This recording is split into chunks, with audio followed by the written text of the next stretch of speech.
To learn about the off-grid lifestyle and to be inspired to live your dreams, click subscribe so you don't miss anything. Hit the bell notification. Okay, so I'm back at the tiny house and it's no longer a build. We've been staying in, I think this is our third day now in our tiny house, and it sure is nice. It's just so much better than in that camper. I mean, we've been in that camper, what, 4 years now? And just having this little tiny house, it's just, you walk around, you got locations for things, you know, your coffee thermos is over here, you can go over and pour your coffee properly, and you don't have to worry about spilling it on your bed or, you know, whatever. I've been kind of lazy for the last couple days. It was the weekend.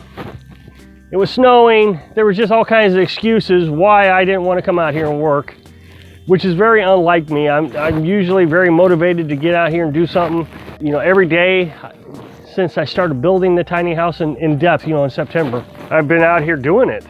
But I just kind of took a few days off enjoying the new tiny house.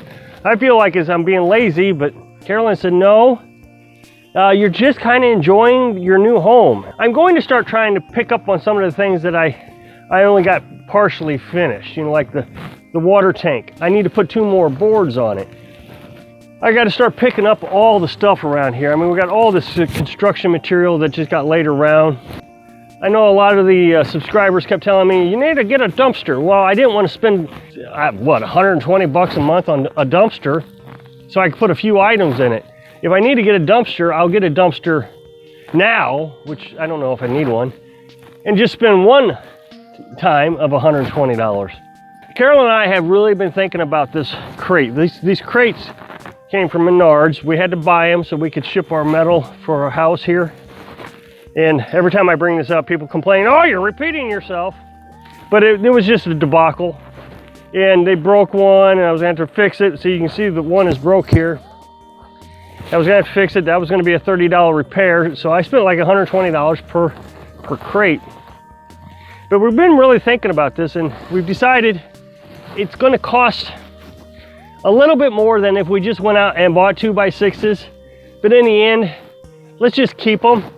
Carolyn's already have an idea about how to use some of these 2x6s on the next to the shower. She's going to build a shelf next to the shower. Our shower door is next to our entry door. And a lot of people were really confused why we did that. We should have turned it so that both doors were running parallel to each other, so they're both facing the bed. Well, then you have less floor space, because now you got to leave not only the front door open, you got to leave the door in front of the shower open. Well, when we turned it, that left an opportunity to put a shelf there. So Carolyn's going to build a shelf out of these 2x6s and put it right there. It maximizes floor space when you kind of combine things. I know a lot of people said, what about your privacy? What if somebody comes to the door while you're taking a shower? Well, perhaps you can see that. They shouldn't be on my property.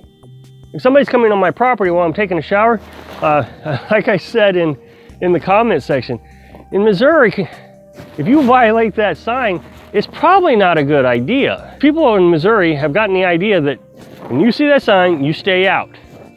So I feel very comfortable that nobody's going to come marching up to the door while I'm taking a shower. They would have to be invited to come here. And even our neighbors have respected it. It seemed like everybody was coming down before I put the no trespassing sign up, but now I got the no trespassing signs up. Everybody's respecting it. Neighbor came by the other day, he honked. So I wanted to talk about this water tank a little bit. I'm really happy how this worked. Now inside the water tank is an IBC tank. I don't want to take the insulation off so you can see it. Now an IBC tank, I is in it, the letter I. B as in boy, C as in Charlie. The IBC tank is a 275-gallon tank, and it's safe for humans. If you're going to use these, you need to get one that's food grade. I use an RV pump, and I pump water into the house. I fill it using my well. So once every couple weeks, I start the generator, start the well, I fill the tank, and then all day long I can pump water into the house. The RV pump is just a 12-volt battery operated water pump. The one I have, I bought off Amazon for like 30 bucks. And you just run a RV hose into the on-demand water heater and it's worked great. We've used this system for years now. Originally we used it with a bucket. Now we have the IBC tank. Before I put the IBC tank in this box, anytime it would get down to 32 degrees, I mean, just barely, it would freeze up, we couldn't use it. Well, it got down to 25 degrees several days in a row now, and it hasn't froze. Now, what I did is I ran ventilation from the house into the tank, and I've hooked a fan up to it, and I'm blowing the room temperature air of the house into the box. Seems to be really working. So even if it sustains us to 20 degrees, that does pretty good for Missouri. There are going to be times I suspect that it will freeze. When it gets down in single digits, it probably will freeze. Of course, I could run the generator if I needed to and put a little electric heater in there. I still got some backup options just in case it gets really cold. Now, I do intend to get a thermometer, a remote one where you can read the display inside, but the actual temperature monitor is inside the box here. That way I can monitor the temperature inside the tank, and if I think it's going to get too cold, I can take action before it freezes. So I'm going to get started. This is not going to be a hard job. I got 2 pieces of plywood that I need to cut, attach, and then paint. So once again, I'm going to use Carolyn's battery operated Black & Decker circular saw. It's got like a, I don't know, 5-inch blade. It's really small, not very powerful, but man, I tell you, I sure have liked using it since we got it. The more I use it, the better I like it.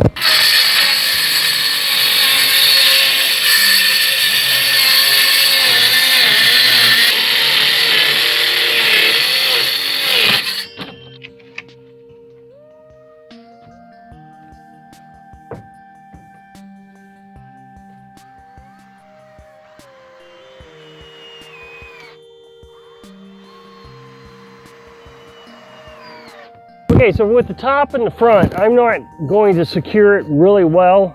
I only put 4 screws on the front. The reason is on the front, I'll have to take it off occasionally, possibly do some work on the pump, because that's where the pump is, right down here. On the top, I'm going to take it off all the time so I can fill the IBC tank. I might do some sort of hinge thing. I want to be careful with that, because then I got to figure out, I got to lift it, I got to hinge it, I got to figure out how to hold it open while I'm filling it without it cracking me in the head.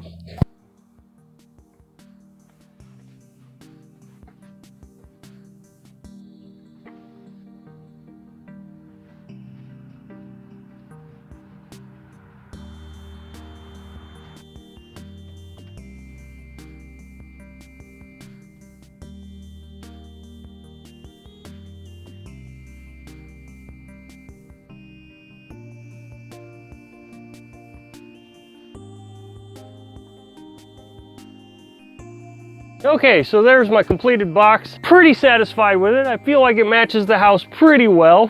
Something I forgot to mention earlier. One of the things that I did last time the tank froze down there was I knew it was going to freeze. So what I did was I let the tank get down about halfway, and when it froze, a couple days later, I went ahead and filled it up with well water. Well water came out of the well about 58 degrees. I think it's more like 63 degrees, but regardless, it get, a higher temperature, and it melted the ice in the tank within a couple minutes. I mean, it was quick how fast it happened. Now, another option is if it freezes, I can take water out of the well again and heat it up on the stove and dump it in. Somebody said, why don't you just pump the water out of the tank through the hot water heater, dump it into the tank, and then it should thaw it out. Well, if it's frozen, you can't pump it out of the tank. I mean, I understand the confusion. I mean, because once I read it, I thought, hey, that's a good idea. Why don't I think of that? Oh, because the water's frozen, you can't pump it. But yeah, that would be a nice situation. I think we're in really good shape with having consistent water source now, without the freezing or the fear of freezing all the time. It still may freeze occasionally, but it won't be as much as it was. Now, I want to finish up this video with the cat. We had a feral cat, and it's been around here since early summer, and I've been feeding it daily. And since winter has started, I've been feeding it 2 or 3 or 4 times a day. She was really wanting to put on some weight, I guess, to get through the winter. When it's dark, I can get almost right up to her, and she's fine with that. But when the daylight hits, 6-foot distance, a few days ago before we moved out of the camper, she got sick. Now, she has been sleeping all winter right here inside the little cab over. You can see the insulation maybe right there. She's been sleeping right there all winter. Well, you can see now she's not there. She didn't come out to get fed while she was sick. I just let her lay there. After we got moved up, she came out and was looking a lot better. And she ate 2 or 3 times that day. Well, then we moved up to the house. She wouldn't sleep in the cab over anymore. She came the next morning and got fed. But since then, I haven't seen her. So I figure that she's probably upset with us that we moved. Well, I'll be darned, there she is right there. I was really worried that she left. Look at that. There she is. I think I'm pointing to her. Oh, good. So all that, and I thought I'm gonna leave all this in there. That was a real surprise. I'm real happy. So, well, I hope I can inspire you to find the little joys in your life. Thanks for watching.